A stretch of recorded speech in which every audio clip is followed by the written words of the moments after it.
Bonjour à toutes et à tous. Alors aujourd'hui, c'est le fameux tome de la guerre numéro 4 que je vais vous présenter très rapidement. Donc sur la couverture, on voit des soldats de l'armée russe et le titre, La guerre russe, la puissance, la misère et la gloire. Alors encore une fois, je considère que c'est un excellent numéro. Comme d'habitude, les articles sont très bien écrits, très détaillés. Il y a toujours une bibliographie qui est proposée avec des ouvrages qui vous permettent de creuser les sujets qui vous intéressent. J'ai encore une fois été enthousiasmé. J'aime beaucoup la thématique fictive qu'il propose à chaque numéro. Et donc cette fois-ci, c'était au cœur de la bataille romaine.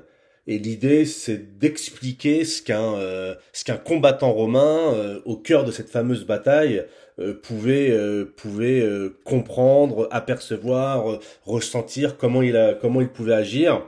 Et là aussi, il y a des représentations, il y a des dessins qui sont proposés, qui sont vraiment très ouais, très bien réalisé, ça vous donne vraiment une belle mise en perspective. Donc encore une fois, il y a de nombreux thèmes, alors je vais pas tous vous les dire, mais certains. La guerre de sécession, François Ier, Charles Quint, le carnage de la Somme, le fantôme de Nelson, Castillon, la bataille finale, Sade gagne-t-il toujours à la fin, etc.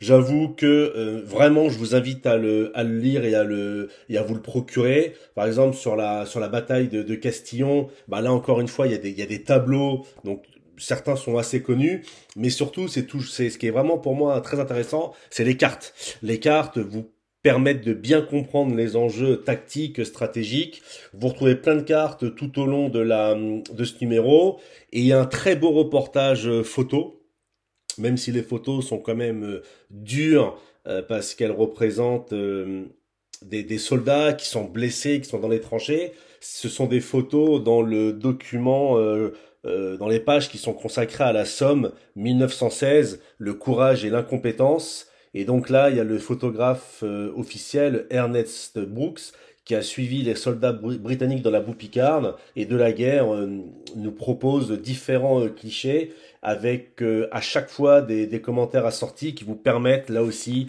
de comprendre le contexte de la photo graphie, parce que comme je le dis toujours, l'histoire c'est une question de contexte. Il y a des photos sur des malades suite aux tranchées.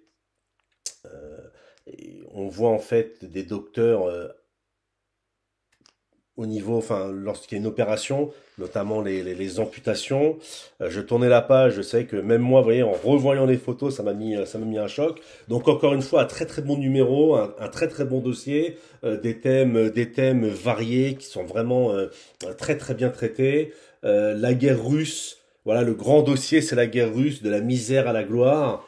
On voit les phases glorieuses de l'armée russe avec les tsars, puis une partie un peu plus compliquée avec la première et deuxième guerre mondiale, du moins dans la première phase de la première guerre mondiale. Donc franchement, c'est un numéro encore une fois vraiment, ouais, je l'ai vraiment vraiment beaucoup aimé parce que c'est vraiment le- l'équilibre parfait entre le livre et la revue, le magazine. Donc ils appellent ça un MOOC. Et non, non, c'est très très bien. Et franchement, voilà, lisez-le. J'aimerais vous en reparler un jour lorsqu'on fera une conférence dialoguée, qu'on échange ensemble sur la qualité des numéros de la guerre. Hein. C'est toujours une collaboration Perrin, ministère des Armées. Vraiment très très bien.